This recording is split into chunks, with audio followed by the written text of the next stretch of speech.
Hello everyone, my name is Kittrell and this is my oral exam.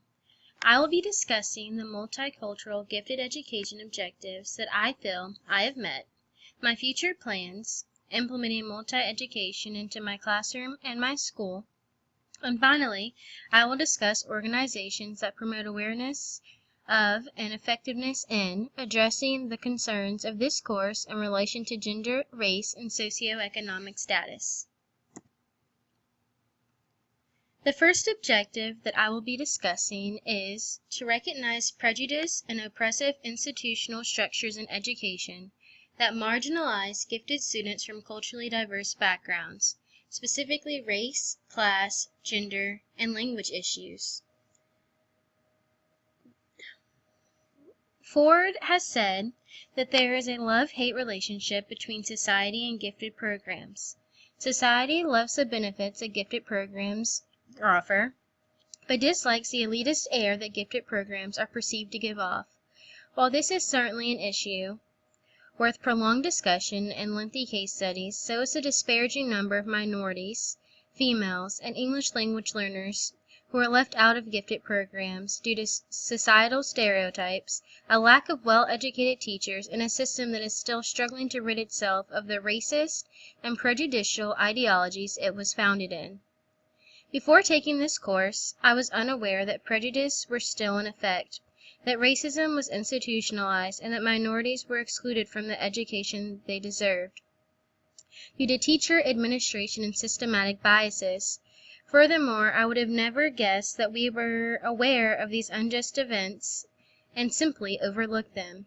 I grew up in Columbus, Georgia, and I was afforded what I have now come to understand an elite education, where my needs were always met, my teachers never failed to call on me, and I was never denied my right to a gifted education because of my race and gender. I now know I was a lucky young black girl. I say that with purpose and intent, because I have learned that little black girls like me are usually ignored in the classroom, that little black girls like me, who talk too much and can't sit still, are not thought of in the positive respect that maybe she's gifted, but often marked negatively with wrong diagnosis of ADHD.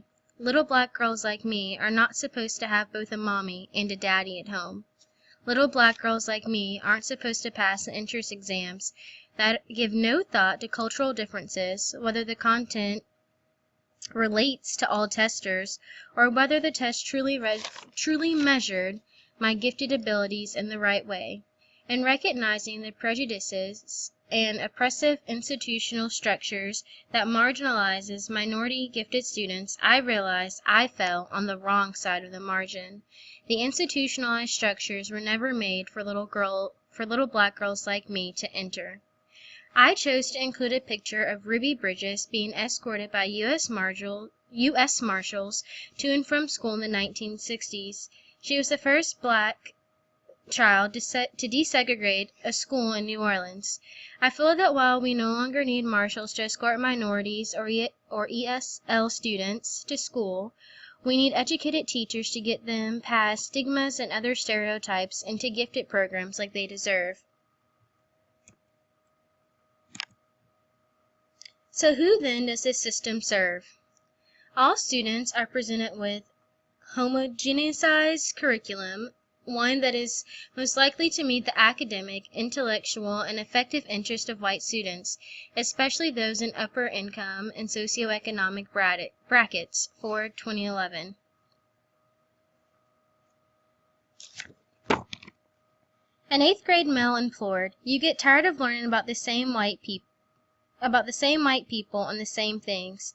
We need to broaden our horizons and learn about other people, even other countries. The white people are just trying to advance other white people and leave blacks behind and ignorant. I feel like being in a classroom more when I learn about blacks and my heritage. It gives me encouragement and lets me know that I have rights. It helps to improve my grades. Learning about white people doesn't help me know myself. I'd like to educate my children about heritage when I'm older. I want to feel good about who I am. Why shouldn't I want to learn more about black people?" Ford, 1995, A, page 36.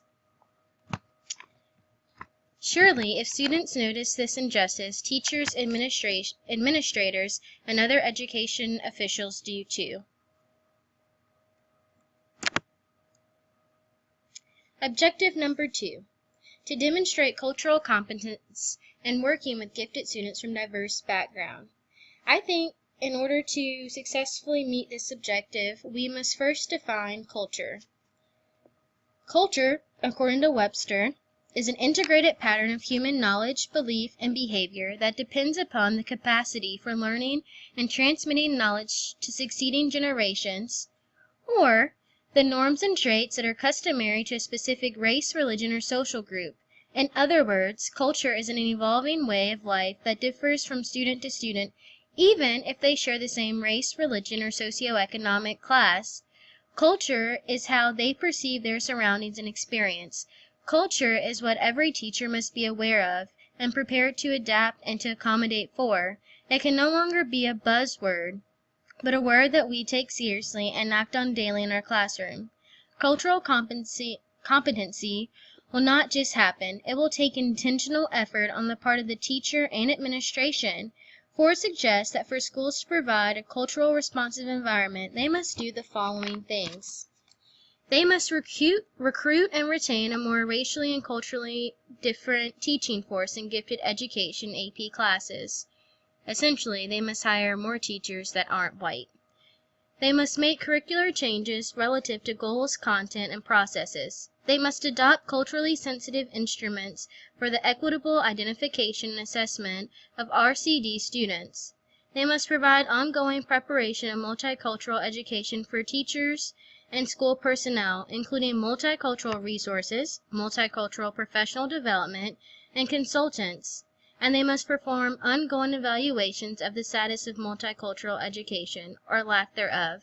They cannot just assume that just because they talked about multicultural education in one faculty meeting, that the school is continually serving those students in the best of their ability. It has to be a concerted effort on the part of the administration and the teachers to ensure that every student is getting an education to where they see themselves, to where they have hope, and to where they feel like they belong in that classroom. It's time that we stop just catering to the white students and make sure that every student, no matter what culture and background they come from, is being educated properly. My future. We made multicultural education to a complicated and scary buzzword, when all multicultural education is asking teachers to do is to respond to the many issues created by a rapidly changing demographic. Our schools no longer serve just white students. It's time to stop teaching like that. We must differentiate our classroom lessons and curriculum to accommodate for the various cultural needs of our students. I plan to incorporate multicultural education in my classroom through bibliotherapy and discussions. I teach kindergarten, and I'm so lucky that my students are not tainted into a specific mindset, that they are moldable, and that they are open and willing to learn about the world around them in all aspects. I have included some examples of the many books I read, and some I will start to read, that will teach cultural tolerance and differences in a kid-friendly way. Our kids are not born knowing racial stereotypes. They are taught. It is my job to teach them a different way to see people who are different from them. The books I chose really adapt to the specific demographic that I have at my school. Mixed me. We have the largest population at my school of children that are biracial. I love my hair. This is one of my favorite books that teaches African American little girls not to care and be stigmatized by having kinky or curly or thick hair, and to love the hair that they were blessed with. My Family of Many Colors is another book that talks about being biracial and different types of marriages, and even going back to the history and seeing that just because you have an African American, that you're African American, didn't mean that your family was always African American, or the same with European and Italian and all the other different races. I've yet to read I Lost My Tooth in Africa, but it was highly recommended, and I think that it's great to expose the children to African culture. And Sabri's Colors, it's just about a little girl that learns to see the world in various pigmentation, not to see it in black and white. So I think these will be excellent reads for my students, and that they'll spark some very interesting discussions, and I can't wait to have those with my students. As far as my school is concerned, my principal and I have already discussed me doing a professional development on multicultural education in September. We discussed how a good majority of the staff was older and hadn't been exposed to many new ideas in education. She admitted that they were not aware that children from diverse backgrounds learn differently and need to be taught differently. I told her that if we implement even a few ideas of multicultural education, our students' test scores would rise. I explained that our students were probably not engaged by the content or in the manner that it was being taught, but there were many projects and simple changes in delivery that may change how our students feel about learning, how our students feel about coming to school. I incorporated this political cartoon kind of as a way just to joke about educational workshops. I know that at my school already, just in pre-planning, there's a very negative attitude towards professional educational workshops, where they just feel like a lot of buzzwords are being thrown around, and just one more thing for them to do in a classroom that's already overpopulated, maybe limiting resources, and they just already feel stressed about it. So I'm hoping not to be able to add something extra with multicultural education, but just to give them a different way, perspective, and strategies to educate the students they have in their classroom.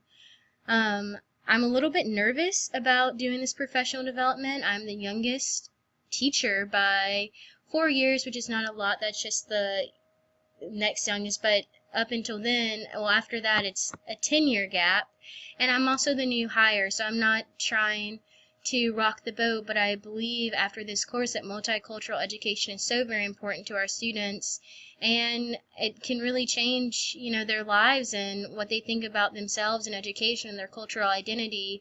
So I'm excited about the possibilities with our students, the possible impacts this could have on our students. Here to help. The two organizations that I chose for that can lend a helping hand to, I know, definitely my school, because it has no current foundation of multicultural education, and we don't have a gifted program, are the National Association of Multicultural Education and the National Association for Gifted Children. The National Association of Multicultural Education was founded in 1990. NAME has become the premier national and international organization that is committed to issues of equity, inclusion, diversity, and justice in schooling. The National Association for Gifted Children staff and leaders support and develop policies and practices that encourage and respond to the diverse expressions of gifts and talents in children and youth from all cultures, racial and ethnic backgrounds, and socioeconomic groups. I think that these two organizations and websites really just host a variety of information, and although some of this information we definitely have learned about, it's just good for other educators that have not been exposed to what our courses teach us. It gives a great foundation. It gives links and examples and how-tos, and just a support for people that are new to multicultural education and gifted education. And in my case, for my school, these are two perfect resources because they will be new to both of them. That concludes my presentation. I appreciate you for listening, and I can't wait to hear everybody else's. Thank you.